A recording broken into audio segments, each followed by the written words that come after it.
Avez-vous rencontré celui qui nous invite à le suivre? Eh bien, c'est justement ce qu'il va faire aujourd'hui. Il va nous inviter à le suivre à l'émission La Parole vivante.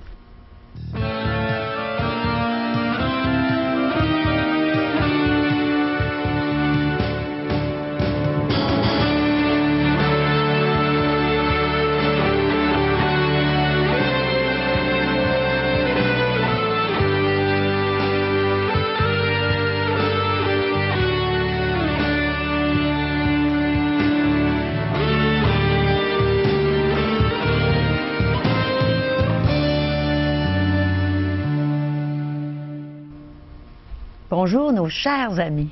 Bienvenue à l'émission La Parole vivante. On va avoir une belle émission à vous présenter. Je suis ici encore aujourd'hui avec le pasteur Régent Joly, notre ami qui est là toujours fidèle au poste.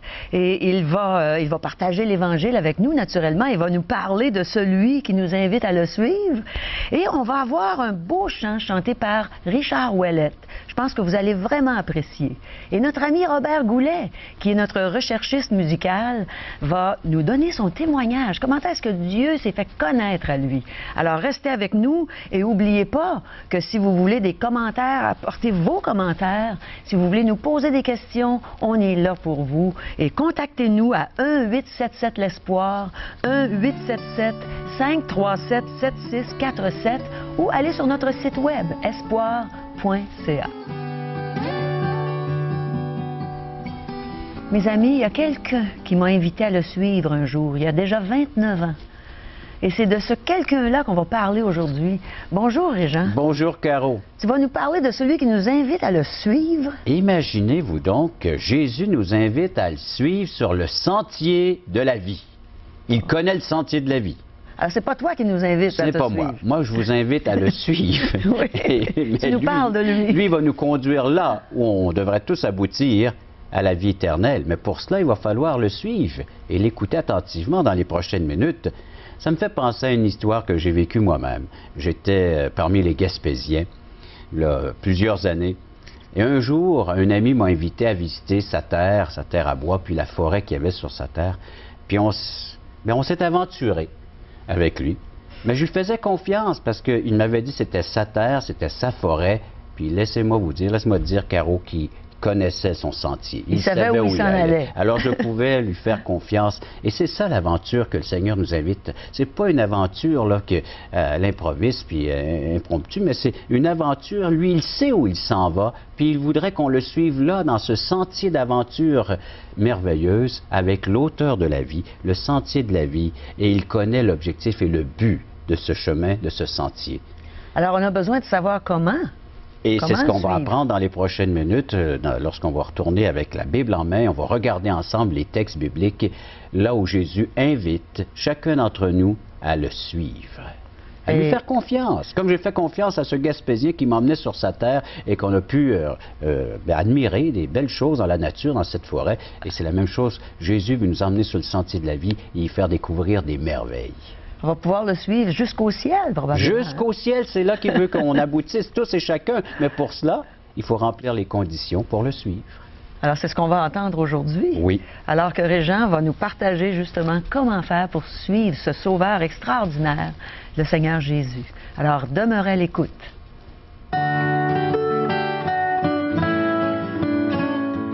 Il y a plusieurs années, quand j'étais dans le domaine artistique, j'avais un chef d'orchestre. C'était un guitariste excellent nommé Robert Goulet. Alors, on va vous présenter un petit clip de son témoignage. Écoutez bien ça. Alors, c'est vraiment une joie et un privilège pour moi de vous raconter un peu comment le Seigneur s'est pris pour venir me chercher. Dans l'état où j'étais et dans le genre de vie que j'avais avant. Pour ma part, je suis un Montréalais, pur laine. J'ai été élevé dans une famille religieuse non pratiquante, si vous voulez. Et vers l'âge de 14 ans, j'avais une petite amie. Et cette amie-là, elle venait de la Gaspésie. Et comme vous savez, les petites Gaspésiennes, ça joue de l'accordéon piton, du violon, de la guitare, de la musique à bouche, de la ruine babine, etc., etc. Et là, elle m'a enseigné quelques accords. Et pour moi, ça a été le coup de foudre avec la musique. Ce moment-là, lorsque j'avais 14 ans, a complètement bouleversé, changé ma vie. dans ma tête, je voulais devenir un musicien.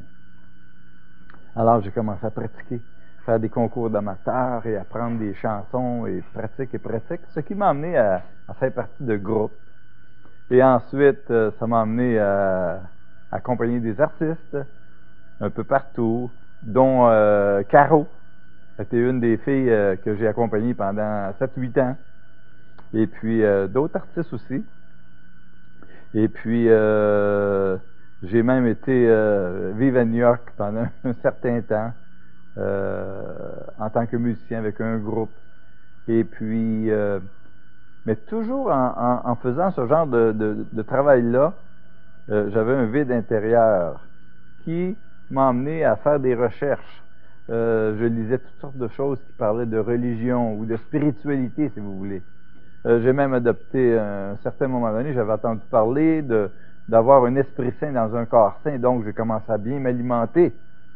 Mais ça ne remplissait pas ce qu'il y avait dans mon cœur, ce désir, cette faim, cette soif de vérité. Et à un certain moment donné, il y a quelqu'un qui vendait des grosses bibles dans un bar, des bibles volées, je crois. Et puis, un de mes copains en avait acheté une qu'il ne lisait pas. Et moi, je l'ai acheté, cette Bible-là. Je lui ai demandé de ma vendre. Alors, pour moi, la première Bible que j'ai eue était une Bible volée et recelée. Mais vous savez, elle a la même puissance, cette parole de Dieu-là. Alors, en la lisant, ça travaillait mon cœur, etc., etc.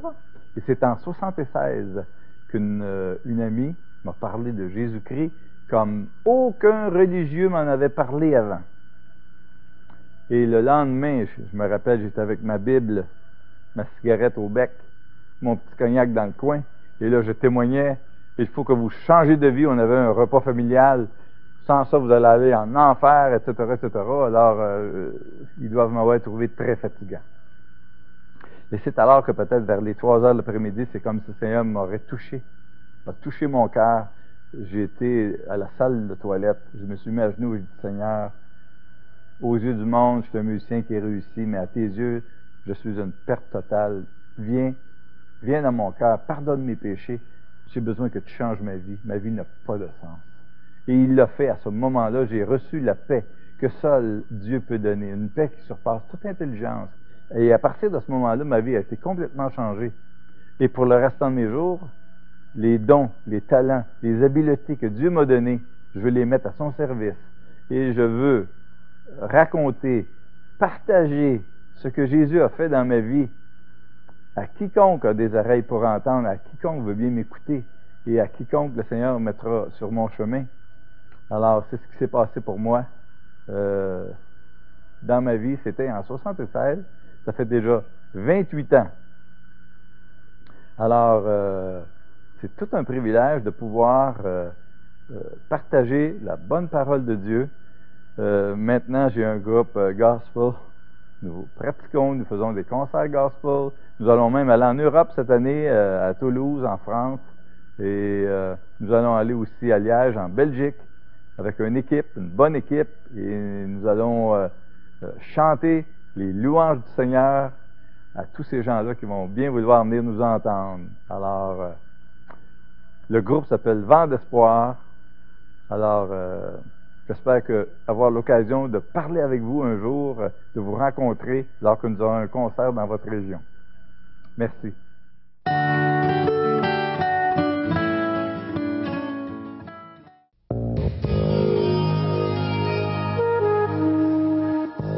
Alors, si ce n'est pas encore fait, je vous invite à vous asseoir confortablement, la Bible en main, et de suivre ce que Régent va nous partager dans l'Évangile. Et le texte de base, Caro et chers téléspectateurs, c'est dans l'Évangile de Jean, chapitre 1, et le verset 43. Alors, je m'en viens. Court verset, Caro.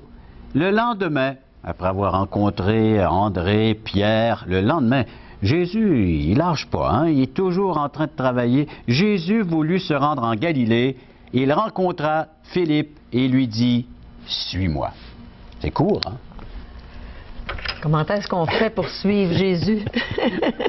Bien, on a quand même le premier exemple ici, c'est d'être à l'écoute de la voix VOIX, hein, pour suivre la VOIE de Jésus, la voix. Il faut entendre sa voix. Il faut entendre sa voix, il faut entendre un appel, une invitation. Il dit à Philippe, « Suis-moi ». Avez-vous déjà entendu Jésus vous appeler, vous interpeller, vouloir le suivre comme ça dans son chemin, dans son sentier de la vie qui mène votre vie présentement? Mais Régent, comment est-ce qu'on peut entendre la voix de Jésus aujourd'hui? En prenant la Bible et en la lisant, puis en la méditant, puis en écoutant Parole vivante, puis en écoutant les émissions qui nous emmènent Jésus-Christ comme étant le Sauveur, le Dieu fait chair. On peut l'entendre. Aujourd'hui, il vous parle. Il vous invite personnellement, par l'intermédiaire de ses servantes, ses serviteurs, par ceux et celles qui le connaissent intimement, et il vous lance cette invitation, vous aussi maintenant, de le suivre à son tour. Et j'étais là, est-ce que Dieu vous a déjà interpellé, vous a déjà appelé? Qui dirige votre vie présentement? C'est la grande question. Est-ce que vous seriez prêt à faire confiance à Jésus pour qu'il devienne celui qui guide votre vie? Mais tu sais qu'on est dans un siècle où on n'aime pas ça, que quelqu'un d'autre vienne nous dire quoi faire, guider notre vie, diriger notre vie. Alors comment est-ce qu'on peut avoir confiance? Lorsqu'on est perdu, Caro, on aimerait bien que quelqu'un vienne nous sortir. Hein? Okay, là, si je suis perdu dans la forêt ou si je suis perdu, supposons, on se promène en ville, là. Puis là, on se perd. Justement, je me perds souvent. Bon, l'exemple. Quelqu'un qui est sauvé, je suis souvent alors, un bon exemple, hein?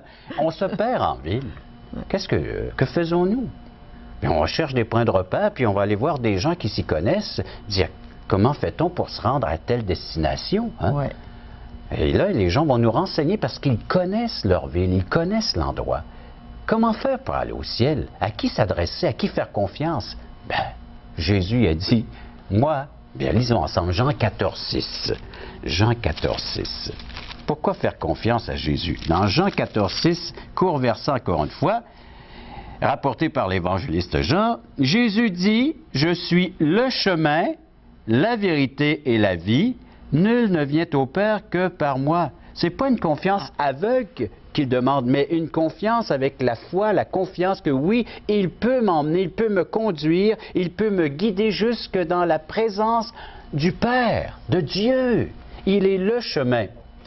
Puis quelle sorte de chemin? Qu'est-ce qu'il veut dire par le chemin? Je te raconte une autre histoire, je vous raconte une autre histoire. Un jour, il y a un missionnaire qui a un appel d'aller porter l'Évangile à ceux qui vivent dans la brousse. C'est une petite tribu qui était... On ne sait même pas trop où est-ce qu'elle se trouvait. Mais voilà qu'il arrive à l'aéroport et là, on lui envoie un indigène qui va le conduire, ce missionnaire, jusqu'à la tribu où il doit apporter le message de la bonne nouvelle. Mais là, tous les deux, ils rentrent dans la brousse, puis il est là, puis il coupe les branches, puis...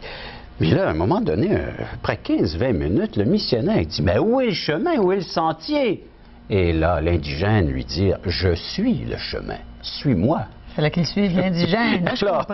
Et c'est exactement ce que Jésus dit. Des fois, on ne saisit pas toute la portée de son geste, de son acte, pourquoi il est venu sur la terre, mais il est venu nous chercher dans un moment de perdition. On ne sait pas comment trouver Dieu, on le cherche. Est-ce que c'est pour ça que les gens souffrent? Parce que moi, je n'étais pas portée, moi, à chercher tant que je n'ai pas souffert. Est-ce que c'est souvent, parce que la souffrance, elle nous rend sensibles à sa voix. Elle nous rend sensibles à ce que Dieu est en train de faire dans notre vie. Ah, oui. La souffrance devient, oui, un panneau indicateur. C'est pas la souffrance en tant que telle qui va nous conduire, mais elle est en train de nous sensibiliser à ce que Dieu est en train de faire dans notre vie et son intervention. Et une de ses grandes interventions, c'est d'avoir pris cette forme humaine en la personne de Jésus pour venir nous présenter le chemin étant lui-même le chemin. Il y a un verset que j'ai déjà utilisé, puis j'aimerais le relire dans cette émission, c'est dans Hébreux, c'est chapitre 10, encore une fois. Le chemin, oui, pour s'arrêter là-dessus. Hébreux, chapitre 10. Ainsi donc, frères, nous avons au moyen du sang de Jésus une libre entrée dans le sanctuaire, c'est-à-dire dans la présence de Dieu, par la route nouvelle et vivante qu'il a inaugurée pour nous au travers du voile, c'est-à-dire de sa chair, et nous avons un souverain sacrificateur établi sur la maison de Dieu. Ça veut dire qu'il faut qu'on croit que c'est lui qui a vraiment fait tout ça pour emprunter le chemin qui est lui-même. Exact. Alors, où devons-nous nous rendre afin de pouvoir établir ce contact avec Dieu, avec Jésus-Christ, pour qu'il puisse nous conduire jusque dans la présence du Père? Est-ce qu'il faut aller quelque part? Rencontre. Il y a un lieu de rencontre. Jésus vient nous rencontrer et il nous invite à aller là où ce chemin a été inauguré Avez-vous remarqué le texte dans Hébreux chapitre 10? Il parle de sa crucifixion, il parle de la croix, de sa chair qui était meurtrie. Et c'est là qu'il y a eu l'inauguration de ce chemin qui mène au Père. C'est son œuvre, c'est sa personne. Un chemin qui a été battu, qui a été préparé pour nous à l'avance. C'est le plan merveilleux de Dieu. Si tu veux aller au ciel, emprunte le seul chemin qui mène vers moi, c'est Jésus. Et était inauguré ce chemin par cette croix. Alors c'est à la croix que je dois rencontrer premièrement le Seigneur Jésus-Christ. C'est là qu'il m'invite à le rencontrer personnellement. Pourquoi la croix? Pourquoi? Comment est-ce qu'on peut aller à la croix? Parce que tous les accès sont fermés. On ne peut s'y rendre. La Bible nous dit que chacun suit sa propre voie et ces chemins nous mènent dans des chemins tortueux, de plus en plus nous éloigner de Dieu. Mais si on emprunte, on se repent, donc on tourne de bord de ces chemins-là pour venir vers le seul chemin qui nous est indiqué en toutes lettres dans les Saintes Écritures. Qu'est-ce que Jésus, ça veut dire, se repentir, tourner, faire demi-tour. Okay. Demi-tour. Alors je m'aperçois que je m'éloignais de mon but. Par rapport au péché? Oui, je m'aperçois que je suis rendu en Gaspésie, je voulais arrêter à Rivière-du-Loup, alors donc il faut que je revienne. Et c'est la même chose. Je remonte le fleuve. Alors là, je m'aperçois que j'étais pas du tout sur le bon chemin qui m'emmenait à la vie éternelle, qui m'emmenait à la présence de Dieu. Je dois emprunter le chemin maintenant. Alors, je dois le confesser. Je dis oui, j'étais sur un chemin qui m'égarait de plus en plus. C'est par rapport au péché ou... Le péché. Okay. Le péché qui me fait vivre d'illusions, qui me fait vivre... qui me trompe. C'est le mensonge, l'erreur qui me dit, regarde, tu es sur une bonne voie, tu es correct comme ça, reste tel quel. Mais Jésus-Christ, regardez dans Jean, chapitre 8, verset 12. Un chemin, comme je vous dis, que c'est pas un chemin qu'on suit aveuglement. Dans Jean 8, 12, Jésus leur parlait de nouveau, il dit, « Je suis la lumière du monde. Celui qui me suit ne marchera pas dans les ténèbres. » Alors ça, c'est d'être dans l'ignorance, de vivre dans le péché, mais il aura la lumière de la vie. Suivre Jésus, c'est suivre la lumière de la vie. C'est suivre une direction, besoin d'être éclairé. Vous savez que quand on se promène la nuit sur nos belles routes du Québec, on a...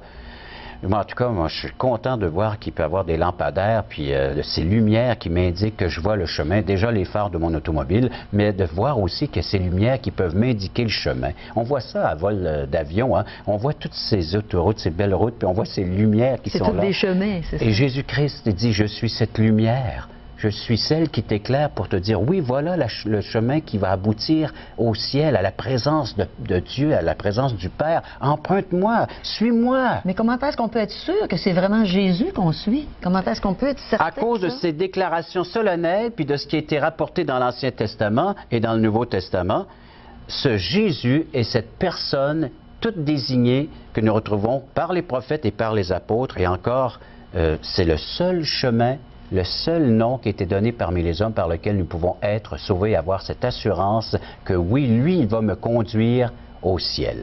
Pourquoi? Parce qu'il est le seul qui est venu de l'autre côté, de l'au-delà, ou d'après la mort, parce que pour nous, c'est la mort qui va nous emmener. Lui, il est venu de l'autre côté pour venir ici-bas et nous dire comment ça se passe de l'autre côté. Il le sait, lui. Un peu comme l'indigène qui venait de ce village et qui connaissait très bien comment se rendre à ce village pour y conduire le missionnaire. Jésus-Christ est le missionnaire qui est venu, lui, du ciel pour venir chercher ceux qui étaient perdus dans leurs pensées, égarés, et par le fait même nous conduire dans le seul chemin qui conduit au Père. Alors, il sait, lui, tout cela. Je peux lui faire confiance. Tu vois, la foi, la confiance, c'est ça, c'est je découvre qui est ce Jésus, j'y place ma confiance et par le fait même, il dirige ma vie. Je lui obéis, c'est tout simplement ça, le verbe obéir. Peut-être des gens qui disent, comment ça obéir au Seigneur? Bien écoute, si on sait que c'est lui qui possède la vérité concernant le lieu céleste ou ma demeure céleste, parce que dans Jean 14, un dernier texte que je vous partage, dans Jean 14, il parle à ses disciples, à ceux qui l'ont suivi, comme Philippe, suis-moi, et il dit que votre cœur ne se trouble point. J'avais besoin d'entendre ça, moi. Croyez en Dieu et croyez en moi. Croyez en Dieu, croyez en moi. Il y a plusieurs demeures dans la maison de mon Père. Si cela n'était pas, je vous l'aurais dit. Je vais vous préparer une place. Et lorsque je m'en serai allé et que je vous aurai préparé une place, je reviendrai, je vous prendrai avec moi afin que là où je suis, vous y soyez aussi. Mais à qui est-ce qu'il s'adresse quand il dit je vais vous préparer une place? À ceux qui ont décidé volontairement de le suivre. Comme nous. Comme nous et comme les téléspectateurs. J'espère, moi, de tout mon cœur que vous allez faire ce choix, cette décision maintenant, que oui, il n'y a qu'une seule direction, qu'un seul chemin, qu'un être qui peut m'éclairer sur le sens à ma vie présente et me donner tout cet espoir concernant mon éternité, de savoir que mon âme ira directement, qu'une fois que la mort viendra nous chercher, que mon âme ira directement dans la présence de Dieu, mon Père céleste, parce que je suis le seul chemin qui peut m'y indiquer puis qui peut m'y conduire, Jésus. Quand on comprend ça, on n'est plus troublé, hein, Régent? C'est la paix, c'est la joie, parce que nous avons comme guide le Seigneur Jésus, celui qui a déjà marché sur ce sentier qui mène au Père. Je ne fais que le suivre dans son enseignement. Alors, c'est vraiment plus clair maintenant que Jésus est le chemin. Toi, suis-moi. Oui, sur le chemin. Jésus qui est le chemin, la vérité et la vie. Alors, méditons sur ce beau message, ce Jésus merveilleux qu'on peut suivre et écoutons un beau chant de Richard Ouellet.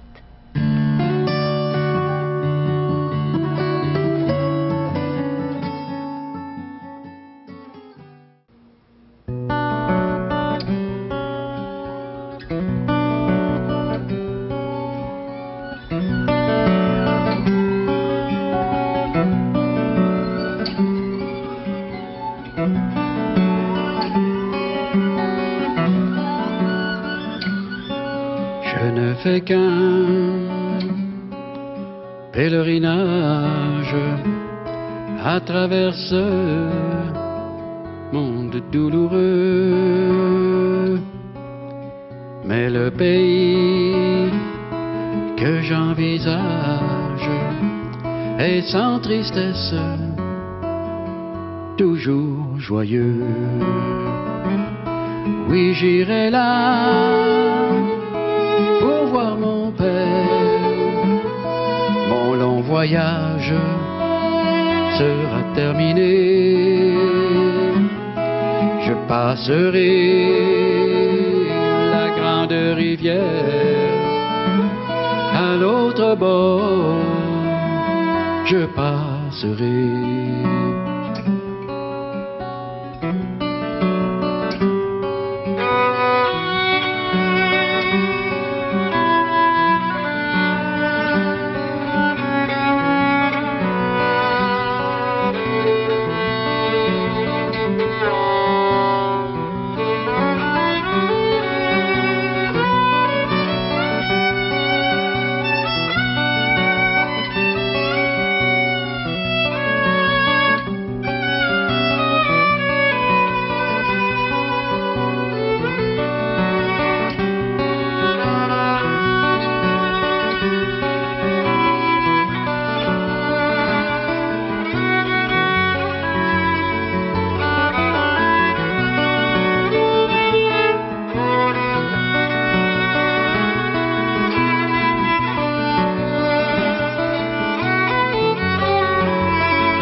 Oui, j'irai là pour voir mon Père.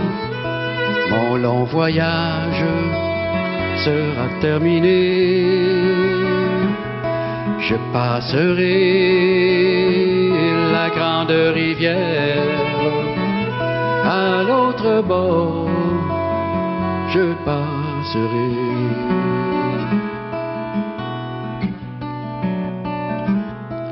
Mon corps sera couché paisible, je serai enfin libéré. Je lâcherai ma croix pénible, une couronne me sera donnée. Oui, j'irai là pour voir le juste à jamais chanter ses bontés. Je passerai la grande rivière, à l'autre bord je passerai.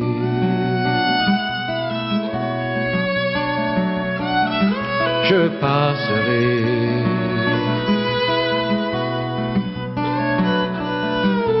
Je passerai.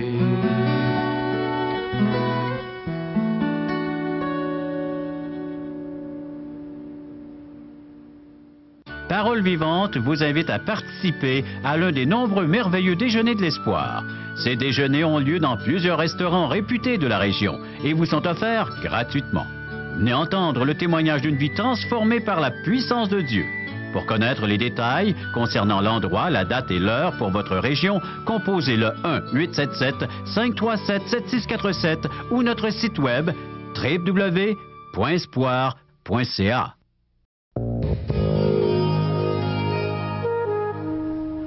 Alors, les déjeuners de l'espoir, c'est des endroits où vous pouvez entendre de bons témoignages, comme celui dont on a entendu aujourd'hui par Robert Goulet.